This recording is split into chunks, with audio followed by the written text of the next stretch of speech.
नमस्कार, मेरा हलचल देख रहे हैं आप। मैं आपके साथ कृष्णा। हमारे साथ आजमगढ़ लोकसभा उपचुनाव के प्रतिनिधि धर्मेंद्र यादव जी हैं। कैसा चल रहा धर्मेंद्र जी चुनाव? मुझसे बेहतर आपको पता होगा, लेकिन जितना मैं महसूस कर सकता हूँ बहुत बेहतरीन सहयोग समर्थन मिल रहा है पूरे आजमगढ़ के लोगों का।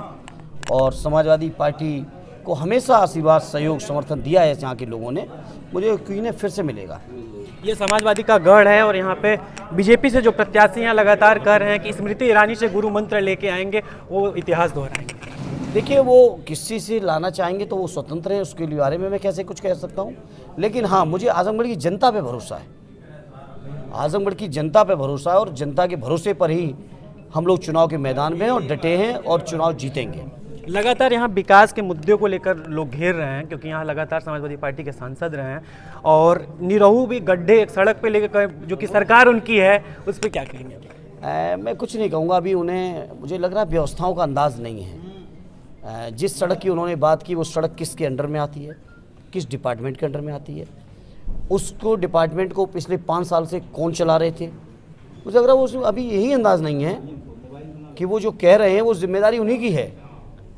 और हम लोगों पे जहाँ तक आरोप लगाने का सवाल अगर भारतीय जनता पार्टी के लोग लगाना चाहते हैं, तो भारतीय जनता पार्टी के लोगों से मैं पूछना चाहता हूँ कि वो पूरे आजमगढ़ में पिछले 5 साल की यूपी की सरकार में 8 साल की केंद्र की सरकार मिला के बता दें कि उन्होंने क्या करके दिया है। और मैं ये बता सकता हूँ हर मौके पर और हर जगह, और आजमगढ़ के हर नागरिक से आप बात कर सकते, अंदाज़ लगा सकते हैं। आजमगढ़ की कमिश्नरी अगर किसी ने बनाई तो आदरणीय नेताजी की सरकार की बनी हुई है। आजमगढ़ के अंदर जो पीजीआई मेडिकल कॉलेज है वो आदरणीय नेताजी के देन है। आजमगढ़ के अंदर जो कलेक्ट्रेट बनी है वो माननीय नेताजी की सरकार का है।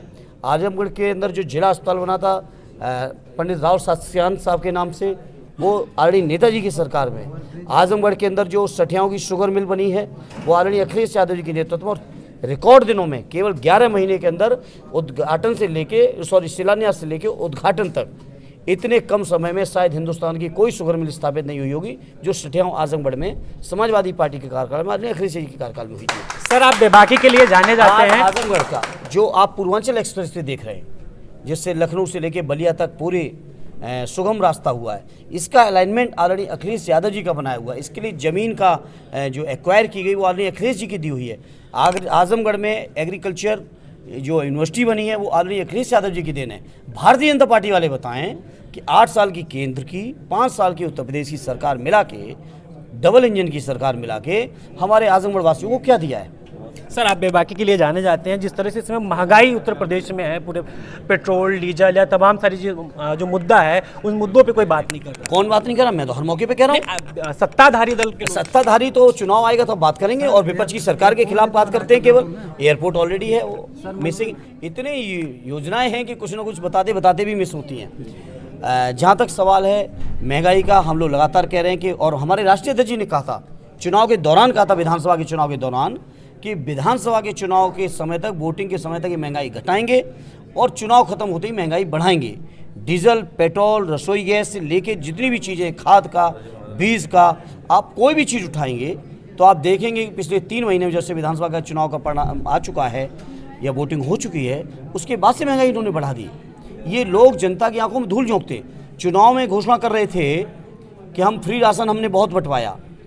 अगर आपने पहले बंटवाया तो चुनाव के बाद उसकी समीक्षा करना और ऐसे मापदंड डाल देना कि उसमें 90% लोग फ्री राशन योजना से अपने आप बाहर हो जाएंगे। तो ये जनता को धोखा देने की बीजेपी की पुरानी आदत है और आज भी दे रहे हैं वो।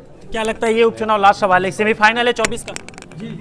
उपचुनाव जहाँ तक बहुत महत्वपूर्ण चुनाव है और ये एक संदेश जरूर होगा, और हमें यकीन है कि आजमगढ़ के लोग 24 में मोदी जी की सरकार को हटाने का संदेश यहाँ से देंगे। बहुत